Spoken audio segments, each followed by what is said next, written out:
When you defy a mandate, how can there be peace in this country? آپ سمجھتے ہیں talent ایسے ہی آ جاتا ہے؟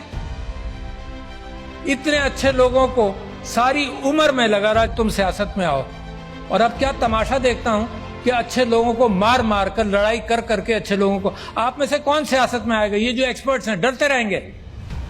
When you push your talent away، جو فائنینشیل انکلوژن ہے وہ پولیٹیکل انکلوژن کے بعد میں نے آپ سے کہا کہ ڈیسیژن میکنگ از پور.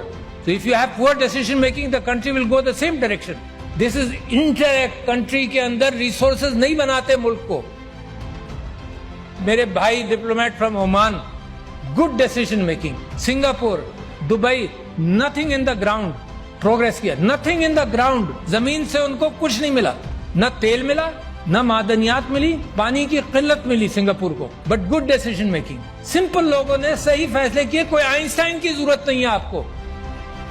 اب یہ جو لاکھوں کروڑوں نوجوانوں نے ووٹ دیا ہے، ان کا کانفیڈنس جمہوریت کے اندر مجھے خوشی ہوتی ہے سن کر دیکھ کر. اب ان کا کانفیڈنس اگر جمہوریت میں شیک ہوگا تو مجھے تو ڈر لگتا ہے کہ کسی اور طرف نہ نکل جائیں. یہ پاکستان کے اندر ہم سیاست میں لڑے چلے جا رہے ہیں، ایک دوسرے کا سر پھوڑ رہے ہیں وداؤٹ ریئلائزنگ کہ کتنا بڑا کرائسس ہے پاکستان میں. مطلب ہوش میں آنا چاہیے نا. گھر کو آگ لگاتے جاؤ، یہ احساس نہ ہو کہ کتنا نقصان پہنچا رہے ہیں.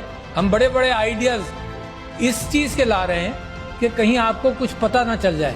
ٹویٹر بند کر دیں گے ہم، کیونکہ ہمارے پاس کوئی سلوشن انٹلیکچوئل نہیں ہے مقابلہ کرنے کا. ہم پولیس والا بھیج دیں گے اس کے گھر میں جو ٹویٹر کے اندر کوئی غلط بات کر جائے، because you don't have an intellectual capacity to handle this. The bureaucracy keeps things slow. I know that. جس چیز کو موو کیا جائے وہ موو کئی سال لگ جاتے ہیں پالیسی بننے میں اور معاملات چلنے میں. ملک کرائسس میں کیوں جاتا ہے؟ Because you don't make a decision which is necessary. ہم نے کہا کہ یار یہ تو بڑا آسان سسٹم ہے، ٹیکنالوجی آ گئی ہے، تو اوورسیز پاکستانیز کے لیے ہم نے کہا کہ اس کے تھرو ووٹ ہوگا، سیکیور کر لیں گے سب کچھ. الیکٹرانک ووٹنگ مشین کر دو، لوگ گھبراتے ہیں. کیا ہوا؟ بیلٹ پیپر وہیں پرنٹ ہوگا. جب آپ بٹن دبائیں گے کہ میں نے بلے کو ووٹ دیا یا تیر کو دیا یا کسی اور کو دیا، ووٹ پرنٹ ہوگا، آپ دیکھ لیں، اس کو لپیٹ کر بیلٹ باکس میں ڈال دیں. مگر جو کیلکولیٹر ہے، simple calculator of the 50s and 60s، یار کوئی بڑی نئی ٹیکنالوجی بھی نہیں ہے، وہ کاؤنٹ رکھ لے گا. اچھا یہ کاؤنٹ ہے اور وہ کاؤنٹ ہے، اس کو میچ کر لینا. اگر ڈسکریپنسی ہے ایون آؤٹ کر لو، کوئی قانون پاس کر لو کہ ڈسکریپنسی کیسے ہینڈل ہوگی. وائی فائی سے بھی کنیکٹ نہیں کرنا، it is there and here in the count. نہیں، vested interest didn't want that to happen. To see where your country is today. جب آپ فائنینشیل انکلوژن کی بات کرتے ہیں تو پولیٹیکل انکلوژن کے بعد فائنینشیل انکلوژن کیسے ہوگا؟ پرائرٹیز کو پکڑو. میں نے آپ سے کہا 2.62 کروڑ بچے باہر ہیں اسکولوں کے. یہ پرائرٹی میری نہیں ہے، کس کی ہوگی؟ لوگ مر رہے ہیں، میل نیوٹریشن، سٹنٹنگ، ہیلتھ سیکٹر آپ کا خراب ہے. کہاں سے آئے گا سب کچھ؟ پیسہ ہی نہیں ہے آپ کے پاس، ول نہیں ہے، آئیڈیاز نہیں ہے، آئیڈیاز نہیں پکڑ رہے.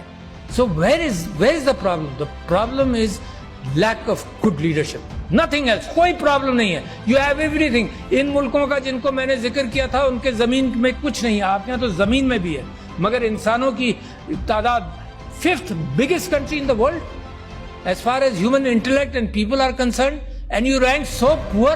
5-10 سال چاہیے سر کہ اپنے ریسورسز کو، انٹلیکچوئل ریسورسز کو پالش کر لے، اور اس کے بعد ترقی آپ کے پیر چھوئے گی. مجھے یہ امید ہے کہ سب سے اچھا خوبصورت آئی لینڈ کا امکان ہے پاکستان سے نکلنے کا.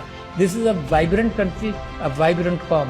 مگر وائبرنٹ قوم کو اگر اس کے مینڈیٹ کو بھی اگنور کیا جائے تو اس کی وائبرنسی ختم ہونے کا امکان ہے. اور میں سمجھتا ہوں اتنا بہترین موقع ہے پاکستان کے لیے ٹرن اراؤنڈ کا کہ آئی بلیو کہ اللہ میاں راستے دیتا ہے مگر مسلسل راستے دیتا نہیں رہے گا شاید. میری دعا ہے کہ اللہ آپ کے لیے راستے فراہم کرتا رہے اور آپ ان راستوں کو پہچان لیں. یہ گمراہی سے نکل کر، یہ راستے گم کر دیتے ہیں نا، اسی کو گمراہی کہتے ہیں.